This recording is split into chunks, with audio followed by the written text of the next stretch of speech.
Welcome to the Japan livestream show where we talk about less talked about aspects of Japan and answer questions that you didn't even know you had. You can catch us live every Sunday at 10 p.m. Japan Standard Time or 9 a.m. Eastern Standard Time. And yes, I do realize it is actually a Monday, but usually you can catch me on Sunday. If not, I'll let you guys know on Twitter, Facebook, whatever. I'm your host, one more Guyjin, sharing and simplifying Japan for you, showcasing Okayama Prefecture, the beautiful place I live. But you can just call me Daniel. It's a lot easier. Hopefully you guys are hearing me okay, just checking the things. Countryside Limbo, thank you so much for joining. As always, it is so great to have you. So like I said, I'm not super comfortable with this topic we're talking about. So yeah, it is episode 4. We have a great show coming up, I think. Like I said, it's uncharted waters. But today we're going to be talking about food culture in Japan. And this is something that really took me by surprise when I first moved here. And if you guys are watching on the replay, thank you so much for joining. Would love to have you join us next time live. But I understand that it's impossible for some of you, so I'm just glad you took the time to, watch the replay. I mean, that's awesome. But you probably want to skip a couple of minutes ahead just to get right into the content. Or if you want to hear us, just kind of talking to some of the people that are already watching us, you can do that as well. Because we are going to chew the mochi, chewing the fat for a couple of minutes until we get talking about the food culture in Japan. So it looks like we have a few people in here. If you guys are here, please do, say something, say hello, say what's up. Would love to know how you guys are doing right now, this wonderful evening or morning or afternoon, wherever you are. Let's just go ahead, checking into everything, seeing how whoever's watching. Streambots is doing its thing. I forgot to change some of the settings. Streambot is kind of crazy sometimes. He goes talking about all kinds of stuff. We're just doing the mochi, just seeing how you guys are doing. Hopefully everyone can start coming in here. And don't forget to share the stream if you want to. That helps me the most, pretty much. That is what helps me the most. I get to more ears and eyes if you share the stream out. But yeah, like I said, if you guys are watching, let me know how you're doing. I'm just gonna keep on talking for a couple of minutes. It got cool in Japan for like a week. It was really nice. It was getting cooler. It was like, man, summer's over. And then today it was like, nope, we are not over. It is not over yet. It was super muggy, and it was like, I just want summer to be over and get into the fall weather. The fall, I love the fall. If you like fall, let me know in the comments, in the live, in the chat, whatever. If you like fall, let me know. I'm pretty sure everyone loves fall, because why not? Why wouldn't you love the fall? It's got great weather. It's got great food. Talking about the food culture. It's got great food, and everything happens. My birthday's coming up in September. It'll be turning 30. Man, big 3-0. That's a big one. But yeah, that's kind of what I'm excited for right now. Just the fall weather. Birthday coming up. You got Halloween, and then Thanksgiving, and then Christmas, and it's gonna be awesome. But yeah. All right. Well, it looks like we're gonna go ahead and get started. Yeah, I saw that. Yeah. So Countryside Limbo says we have a hurricane heading to us. Yeah, I saw that one. That one's a pretty big one. Looks like it's gonna slam right into Florida. Yeah, hit you guys in Georgia. Says that fall is the best, and her birthday is in November. Are you turning 30? Because I'm not, or I am. I am turning 30. And I'm not too sure how I feel about that. But we are going to go ahead and get started. If you're joining on the replay, not live. If you're joining on the replay, thank you so much. This is where the real content starts. So we're going to talk about 3 things about the food culture in Japan. So we're going to talk about the what are we talking about? Sorry, I'm getting distracted. Japanese food traits. Okay, so what are what is Japanese food, or stereotypically? Then we're going to talk about, this is the big one for me, and this is what I want to talk about and share with you guys, because I got a lot of like I said, this is a kind of uncomfortable topic for me because I'm not a food guy really. So it's the importance of Japanese food, food culture in the culture itself, as a whole. And then we're going to talk about how we can use this information. And then, of course, I'll give my thoughts, answer some questions that you guys hopefully have. And if you do, please, type them into the live chat. If you have any questions on the replay, put them down in the comments. So we're going to talk about what defines Japanese food. Nicole, 32. Ooh, you got me beat, but I don't know.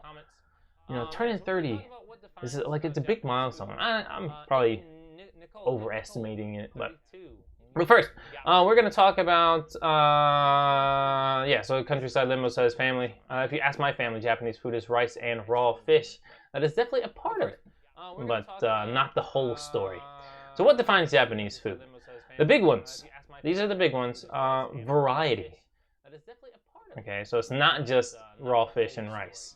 Variety. The Japanese usually believe in eating healthy, but the big one is eating a variety of foods, different kinds of food. Not eating chicken every day or not eating lettuce every day, even though those are, technically, depending how you cook your chicken, those are technically healthy, but you're not getting a variety of different kinds of foods. You're not getting a variety of different kinds of nutritions or nutritional value and things.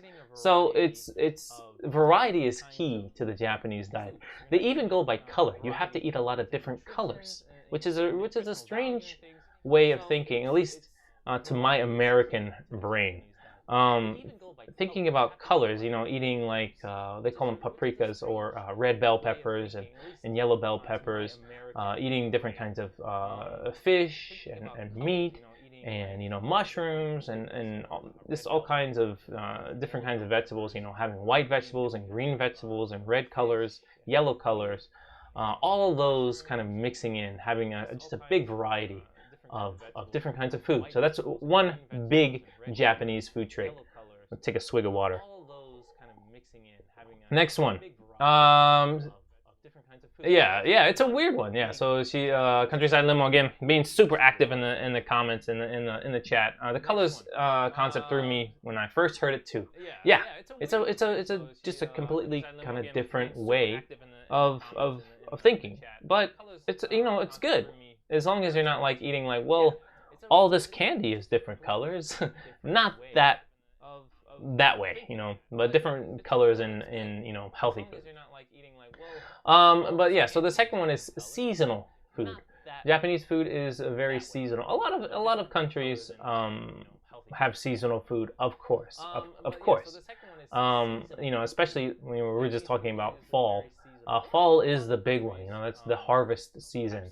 So there's a lot of really good food in the fall, but there are also just different plate or dishes for each season, and they're really distinct.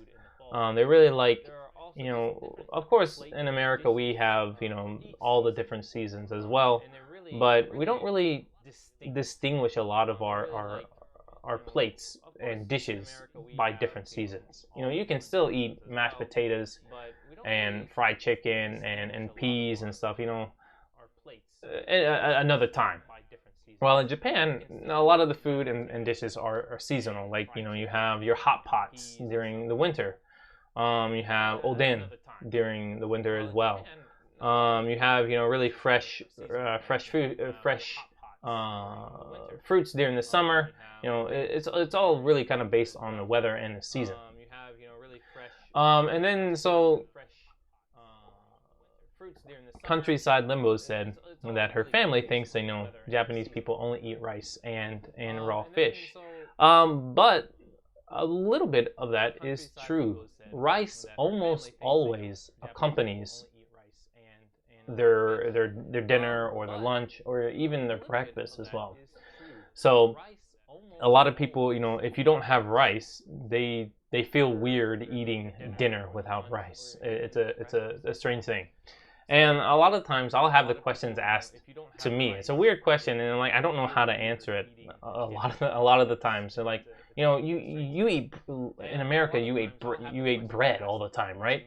And I'm like, no, not really. Like, I mean, we ate bread sometimes, like for sandwiches and stuff, but never like. I mean, sometimes you'd have like garlic bread on the side or rolls, but it was not like something that was absolutely needed. But while in Japan, rice is almost always like you have to have rice during your food or during while you're eating. So it's a bit weird to me at first, but you get used to it, and there are different types of rice. There are different toppings that you can put on the rice to make it a little bit different instead of just eating white rice all the time. And then there is the concept of having like natural food, and the freshness behind it, and also balance. Balance is really key. Nicole says, I think that's what your name is. You forgot noodles. Noodles is a big part, but they don't. A lot of Japanese people don't eat noodles all the time. If they do eat noodles, for example, if they do eat udon, they probably won't eat rice at the same time. Though sometimes if you have ramen, you will have fried rice. So there's a lot of carbohydrates going on. But yeah, if the main dish is a noodle, is another carbohydrate, a lot of the times they won't eat rice with that meal. So yeah, so you are right with that. But let's go back to the ingredients is like they're natural, fresh, and the balance is very important. So how it is presented is very important in Japanese food culture. On the plate, how it's prepared, all that kind of stuff, using fresh ingredients. So those three things are very important in Japanese food culture.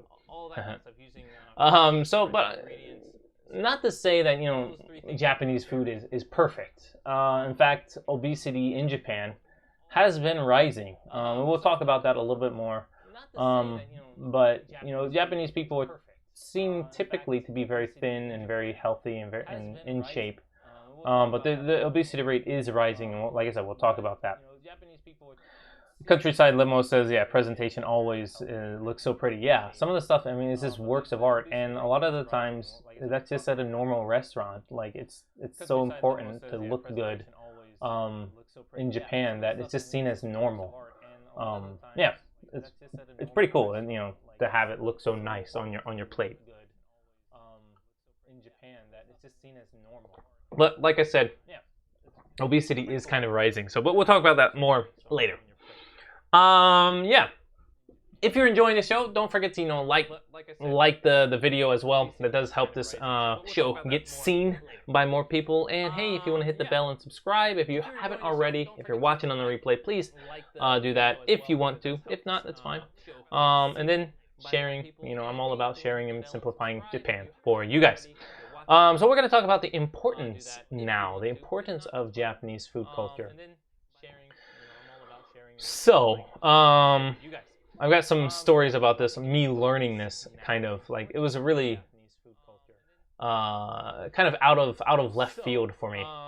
So, I studied abroad in Nagoya in 2009. So that was my sophomore of college. I studied there for 6 months. And if you guys want to hear like an origin story, please, let me know just how I came to Japan. And kind of the events leading to that. It's kind of interesting, maybe. I mean, I think it's kind of interesting. But so to prepare me and the students that were going with me to study abroad, we took a bunch of different culture classes. And of course, I had been studying Japanese for a year at that time as well. But we took a lot of culture classes in university before we went, just to get us prepared for a bunch of other stuff, kind of culture shock, which was, I think, a great idea, and I think it did work a lot. It kind of put some expectations that weren't quite true in my mind, and I've talked about them in previous videos. Like I think one of the 5 things you should know before you come to Japan. One of my earlier videos, I did talk about some of that stuff. But so the culture class, it didn't talk about food that much. It talked about like omiyage or souvenirs. You know, we talked about that in a previous live stream show, but it didn't talk about just how important food is in Japan. Yeah, it was so when I studied abroad, when I was finally in Japan, you know, I was meeting friends and talking to them, and I just kept noticing, like, they would always be talking about food, and like different places had, you know, really famous food, and oh, have you tried this? I'm like, I don't know what that is, and like, oh, you gotta try it. I'm like, oh, okay, and you know, we got to eat cafeteria food every for breakfast and dinner. Our dorm prepared a cafeteria food, and a lot of stuff was really good. And I would tell, yeah, like, yeah, I have the cafeteria food, and all my Japanese friends would be like, yeah, but that's not very good, is it? I'm like, but I like it. And they're like, no, you need real like Japanese food. I'm just like, I think it's pretty good, but maybe not. And so I would go out with my, you know, Japanese friends to like restaurants and things, and they would tell me what to get, and like, you gotta get this, and you gotta get this, and you gotta get this. I'm like, there's so much stuff to take in. I don't like, should I eat this? Like, what is it made of? Like, how is it made? There was so much information, and they were so enthusiastic about it. She has a story. No problem for being late. I know this is kind of a late kind of live stream, so no worries. You know, thank you so much for joining. Anyway, so that's just awesome. Always, wow, I'm really tongue-tied here. I'm always glad to have your support. You're always retweeting me on Twitter, so thank you so much for all of that. So anyways, I'm talking about studying abroad. I need some water. So when I came to Japan my first time, I was not a very cultured guy. I'm still not. Like, I had never had sushi before. I had never had ramen before. I had never had curry. I didn't know anything about French food. Like, I really did not, like, kind of saying it, like, I didn't come from a very cultured family. And we weren't, you know, like, super cheap, or, you know, or things, but it was all about kind of soul food, American kind of style. But, you know, like, I didn't have all this different kinds of food. So when I came to Japan, I was just blown away just by how many different things that is incorporated into the food culture here. It was really amazing, like, to me. And I really realized it when I finally moved here. You know, I was only in Nagoya for 6 months, but when I finally moved here, I really realized just how important not only Japanese food is, but all food in general is to Japan. Like they have all kinds of different, you know, Chinese food, Korean food, of course. They have a bunch of French and Italian food. Not saying that America doesn't have this stuff, but for me, it was just kind of like awe-inspiring. Like, you know, everyone was always talking about food and different dishes, and they would always be surprised, like, oh, you've never had this? You've never heard of this? I'm like, sorry, I didn't know. I don't know. But, you know, like, and we talked about this in our omiyage episode a couple episodes before. I think, I don't remember, first, I don't remember. So, you know, every city, every place has a specialty dish, or, you know, a specialty snack, or things like that. So if you go somewhere, everyone's always asking, oh, did you eat this, or did you eat that? Like, you went here and you didn't eat that? Are you crazy? Like, I'm sorry, I don't know all of this stuff. So yeah, it's been kind of eye-opening for me. Hopefully you guys are following along. If you guys are, just let me know. If you guys have any questions, please ask them. So Okayama is famous for its kibidango, of course, is the snack. And we are also known for, I think it is called barazushi, I think. Then we're also famous for ebimeshi, which is like if you guys have ever had an omurice, so it's like rice inside an omelet. It's really good.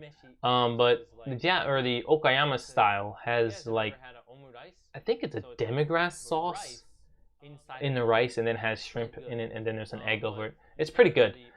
like I said, I'm horrible at explaining this stuff. And then barazushi is like a bunch of different types of fish and vegetables all on sushi rice. So sushi rice is actually vinegar in rice. So it's, and they kind of lay it out, and it looks really colorful. Like, you know how I was talking about all the, eating different colors of like reds and greens and oranges and whites. So it's really good. Like if you like sushi rice, it's really good. I love sushi rice. So that's Okayama. But is there a good? So she has a story. Is there a good place you think of to buy Okayama omiyage? The best place to always buy any omiyage is the station. I mean, that's the easiest way. They have the most like variety of things. You can choose different things. A lot of the stores in Okayama Station have a bunch of different stuff. Trying to think. You're putting me on the spot here. Other than that, I mean, Kurashiki has a lot of cool stuff in like the Bikanchiku. I don't know if you've been there yet. I don't think you have. But Bikanchiku has a lot of Okayama stuff and Kurashiki things as well. But a lot of the times the stations are like 100% of the time you're gonna find that city's meibutsu, their famous snack or food. And then in the Okayama Station, if you go down the stairs and then into the station again from the east side, there's like a bar-looking place. I forget the name of it. It's like Sunstay Terrace or something. You can get some pretty good ebimeshi there as well. Countryside Limo says we usually want to see the sights and think about food as an afterthought. Yeah, I can definitely understand that. Yeah, you want to see and do things first, and then kind of like, oh, I'm hungry. I guess I'll eat some food. But if you do come to Japan, and I'm talking to people, watching on the replays. Well, if you do come to Japan, think about the city that you're going and look at some of the things that they're famous for, the type of foods they're famous for. If you eat those, you can definitely kind of find out more culture about that city and about that part of Japan, because obviously it's so important here in Japan. She has a story that says, "Yeah, haven't gone anywhere yet. I'm going to wait for mid-September. It's too hot. Yeah, it is. It was nice last week, and then it just got hot again." Where were we at? So we were talking about the actual reason why Japanese food culture became so important. So obviously food is important. We need it to eat, but why do they put so much thought and so much value into it? And it's pretty difficult to actually define, like, why does something become popular? Why does something happen in a culture or in a society? It's difficult. Luckily, you have me. No, I just did some Google research and kind of just things that I've seen. It's pretty easily tied to Shinto and Buddhism, not Buddhism. Buddhism. So both of those religions both value nature, natural things, fresh things, and balance. So, talking about Zen Buddhism, think about your rock gardens in Japan. So they both value those things, and that has translated very well into food culture. And you have a different landscape in Japan.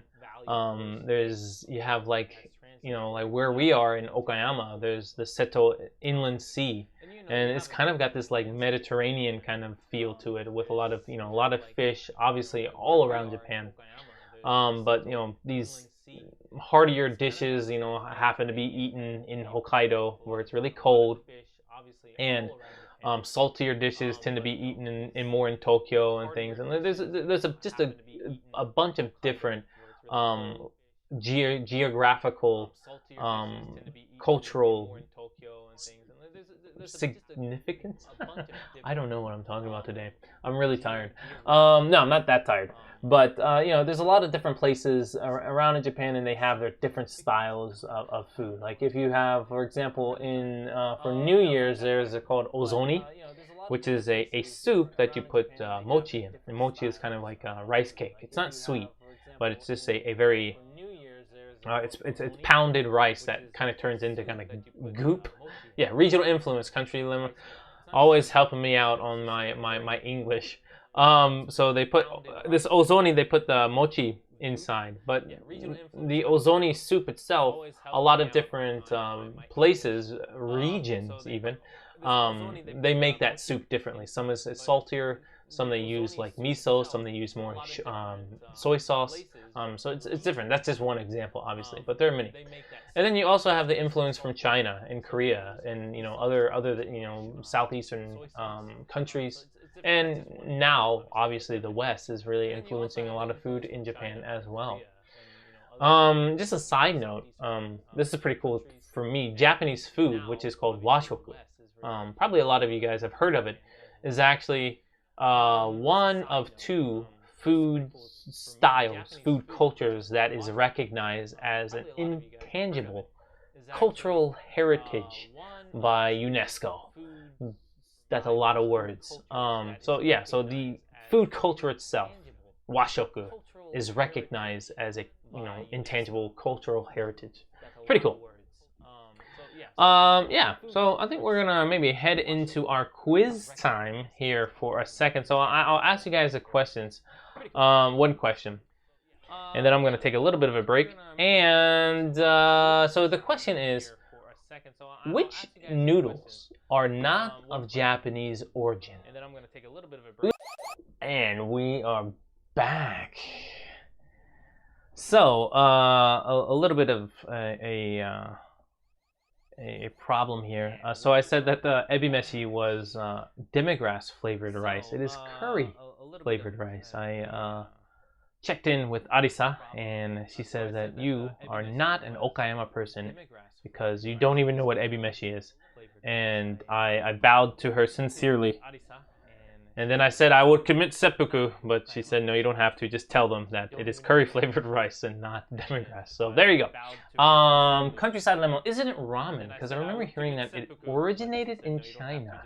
Any other answers we have? Any other things? I don't really know how many people. Guys, if you're watching, let me know so I can shout you out. Like it says, I got 6 people watching. Don't believe that. If you guys are just maybe you guys are just lurking, which is fine. I understand. But yeah, if I'll give you a shout out if you guys say hello or what's up. And if you guys haven't already, do please share the stream. And what I would love for you guys to do is actually, if you guys could like tag me in it, if you do share it, and even like take like a screenshot of it, just to kind of spice it up, just instead of like sometimes I'll share things and like it doesn't look right. So take a screenshot of this right here. Did you take it? All right. Hopefully you took it. I'll give you like 2 more seconds. All right. And then share it and tag me on Twitter or Facebook or Instagram. Let me know so I can say thank you. On the live stream next time. So looks like we don't have too many answers. Countryside limbo. I am sorry, but you are correct. It is incised. I don't know what does that mean. Incised. Missed it. Oh, sorry. I thought you like cut it. I was like, oh no. I'll try it again. What does that mean? Missed it. Oh, sorry. Did you get it? Did you get it? Let me know. I'll try it again. But yes, Countryside Limbo, you are right. Ramen did originate from China. I'm still giving this dumb pose. I'm so sorry. Yeah, so it did originate in China. Udon, soba, and somen are of Japanese origin. Yes, China ramen came from China and it came to Japan and around actually I was kind of surprised. Thank you. She has a story. It came to Japan around 1859. So not that long ago. I mean, it's pretty long ago, but like it was a lot. I thought it was gonna be like in the 1400s or something. Like I guess, but yeah, now thinking about it, ramen is a pretty modern type of food, especially now that it's been adapted by so many different cultures, including Japan. America has started making a lot of different ramen. And I saw she has a story. She was eating some delicious looking ramen the other day. Had a food date. I don't stalk you or anything. That's so creepy sounding. Jesus. So good job on the quiz, Countryside Limo. Always super active in the chat. Love it. Love having you here. So how can we use this information? I thought about this, and it's kind of difficult to use this information. Just don't be dumb like me. Like, first of all, just be cultured. Which you are if you're watching this stream. Kind of. Not really. I mean, it's like kind of like the blind leading the blind here. Like so I said before that I'm not super comfortable with talking about food here, but I just wanted to share with you guys how important it is in Japan. Like it's always being talked about. Different cities have different places and different kind of snacks and dishes, and just it's always like a key pillar to Japanese culture. So don't be like me. And not even Japanese food, like I said before. It's also different other foods as well. You have your curry and different Italian dishes. Like I didn't know what ratatouille was. Like they're like, oh, you should try ratatouille. This restaurant has ratatouille. I'm like, that's a movie I know with a rat in it, and they're like, yeah, it's a dish as well. I'm like, yeah, I knew that. Did not know that. So just don't be like me. But study up on some popular Japanese dishes. There's a bunch of them, and some pretty good ones. There are obviously the ones that we know, a bunch of the different type of noodles that have been discussed in the chat. And you have the Okayama. We have ebimeshi now that you guys know. You have barazushi, which is a good. Oh, you have one of my favorites, which is nikujaga, which is like this potatoes. And then a meat. Tokini Andy, just a heads up, you should turn off the speakers on your or wear headphones. I shouldn't be having. I don't have my speakers on or anything. I'm not sure what kind of feedback you guys are getting. Let me check that for a second, because I do want you guys to be hearing this. Okay. Oh, it looks like these are on. They shouldn't be. Let me know if that helps. I don't know if that was picking it up or not, but they didn't seem to be too loud. Sorry, if you guys have any problems with the stream, please let me know. I do want to make it look and sound good.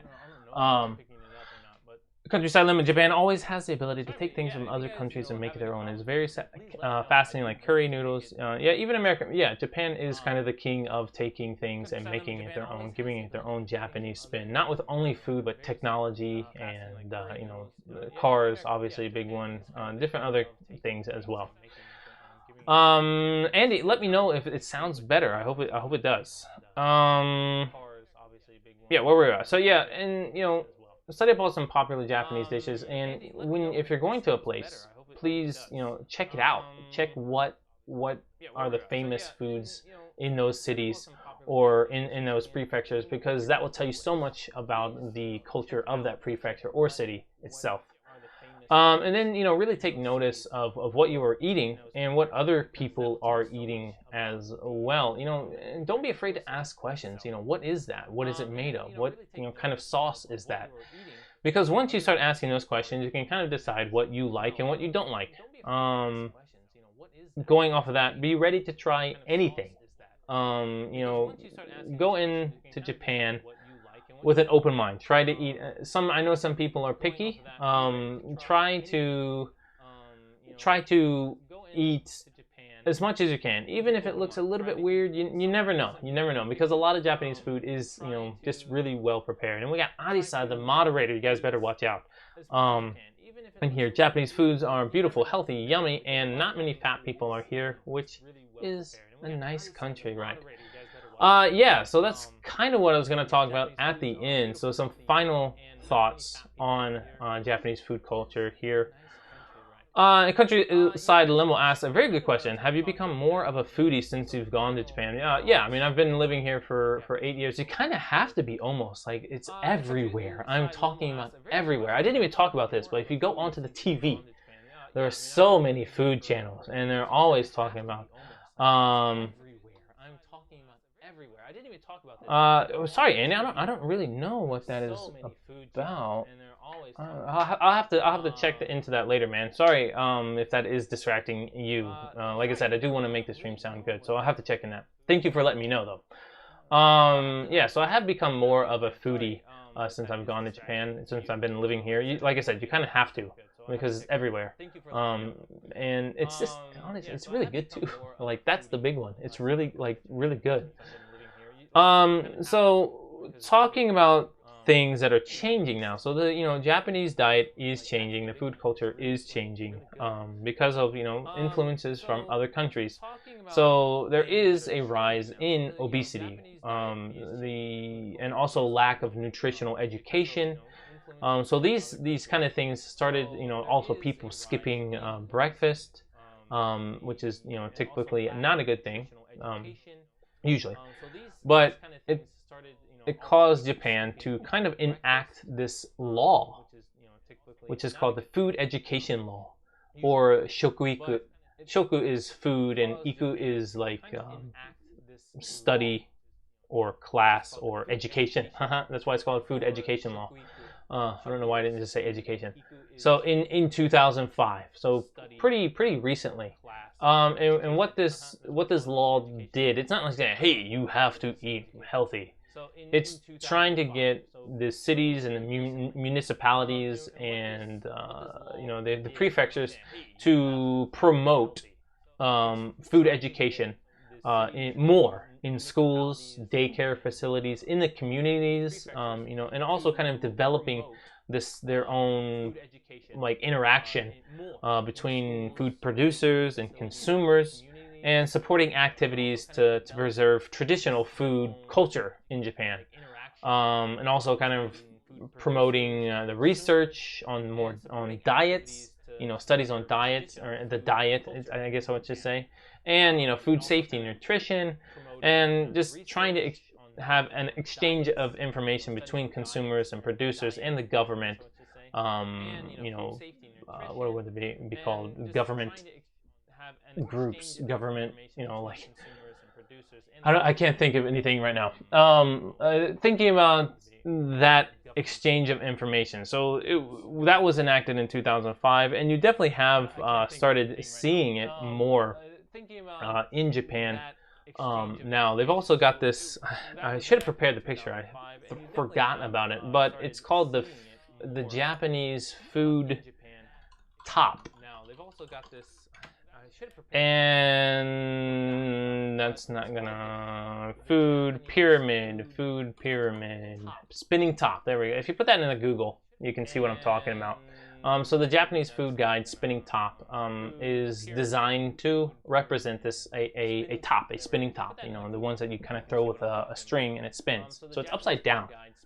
So it's like a pyramid but upside down. And in the middle, they have water.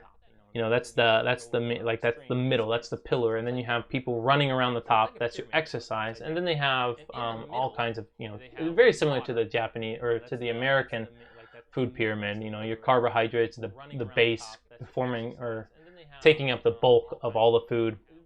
And then you have what else? What would you have? You have your meats, I guess, would be what it is. I'm not a food person. You have your food, and yeah, so you have your meats, no, your vegetables, sorry, and then your meats and your proteins, and then you have your dairy, and then then it has fruits. It doesn't even have sugars or oils. It just has dairy at the very tip with fruits and fruits, and then they're just like, as a kind of side note, eat little bit of snacks, and then that's it. So they don't even have it in the pyramid. Which is kind of cool, I think. It's a different take, kind of interesting. I gotta get back to my notes. Countryside limo. It's kind of like the farm to table trend. Yeah, it is. Thinking about taking local food, natural, organic food as well. But just also the education of how to eat, because a lot of people, if they don't learn it, you don't really know how to eat healthy. Yeah. But that pretty as much is all I've got. If you guys have any more questions or anything, well, I'll be here for a couple more minutes. Maybe even try to figure out this playback problem. That kind of makes me angry. Let me figure this out here, guys. Maybe even try to figure out this playback problem. That kind of makes me angry. Let me see here. Figure this out here, guys. Yeah, if you guys have any questions, just let me know.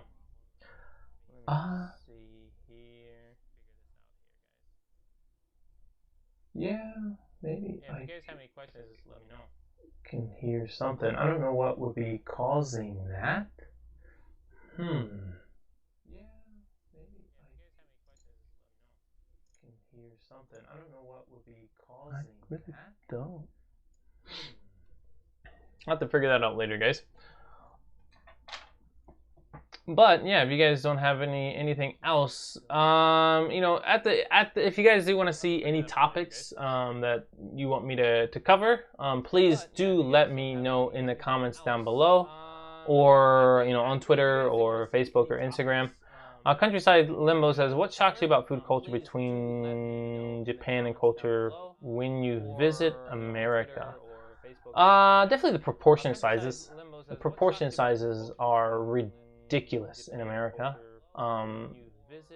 It's no wonder the obesity rate in America is so high, with all the food that is being eaten in one single sitting.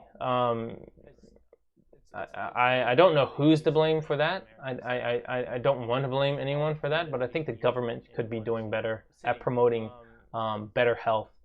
I don't know who's to blame for that. Like Japan has been doing. If you go to McDonald's, even McDonald's, which is kind of has a bad rep for nutrition. The big one you see here in McDonald's is the drink size.